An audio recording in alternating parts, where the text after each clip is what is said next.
ಎಲ್ಲರಿಗೂ ನಮಸ್ಕಾರ. ಮನೆ ಮನೆಗೆ ಸಂಸ್ಕಾರ, ಮನೆಯೇ ಮಂತ್ರಾಲಯ. ವಸುದೈವ ಕುಟುಂಬಕಂ, ಪ್ರಪಂಚವೇ ನಮ್ಮ ಕುಟುಂಬ.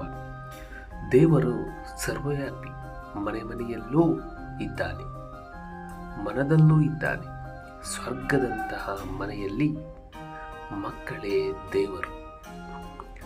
ಅನ್ನ, ವಿದ್ಯೆ, ಔಷಧಿ ಮಾರಾಟ ಮಾಡುವುದಕ್ಕಿಂತ ದಾನ ಮಾಡುವುದು ಶ್ರೇಷ್ಠ.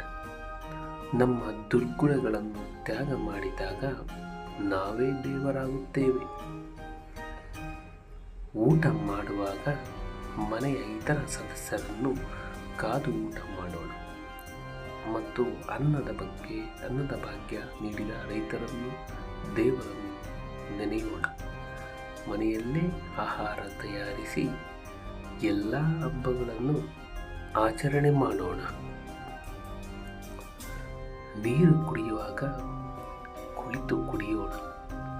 ತಿಂದ ನಂತರ ನಮ್ಮ ಪಾತ್ರೆಯನ್ನು ನಾವೇ ತೊಳೆಯೋಣ. ಇನ್ನೊಬ್ಬರ ವಸ್ತುಗಳನ್ನು ಕೇಳಿ ಅಥವಾ ಹೇಳಿ ಉಪಯೋಗಿಸೋಣ. ಅತಿಥಿಗಳಿಗೆ ಮೊದಲು ಬೆಲ್ಲ ಮತ್ತು ನೀರು ನೀಡೋಣ.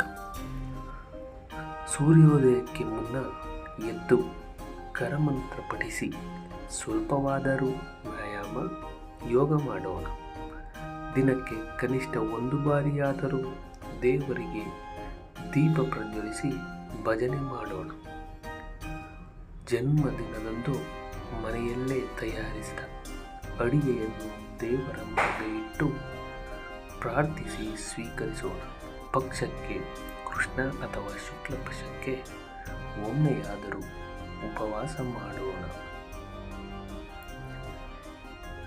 ಇಲ್ಲಿ ನಾನೇ, ನನ್ನಿಂದಲೇ ಎಂಬ ಅಹಂಕಾರದ ಮಾತನ್ನು ತ್ಯಾಗ ಮಾಡೋಣ. ಎಲ್ಲವೂ ಭಗವಂತನ ಇಚ್ಛೆ ಎಂದು ತಿಳಿಯೋಣ. ಕುಟುಂಬದವರು, ನೆರೆಹೊರೆಯವರು, ಸಮಾಜದವರು ಸಾಧನೆ ಮಾಡಿದರೆ ಪದೇ ಪದೇ ವಿಚಾರ ವಿನಿಮಯ ಮಾಡಿ ಸಕಾರಾತ್ಮಕವಾಗಿ ಮಾತನಾಡೋಣ. ನಾವು ಮಾಡುವ ಯಾವುದೇ ಕೆಲಸವು ಭಗವಂತನೇ ನೀಡಿದ್ದು ಎಂದು ಭಾವಿಸಿದರೆ ಎಲ್ಲ ಕೆಲಸವೂ ಯಶಸ್ವಿಯಾಗಿ ನೆರವೇರುತ್ತದೆ. ಧನ್ಯವಾದಗಳು. Please subscribe.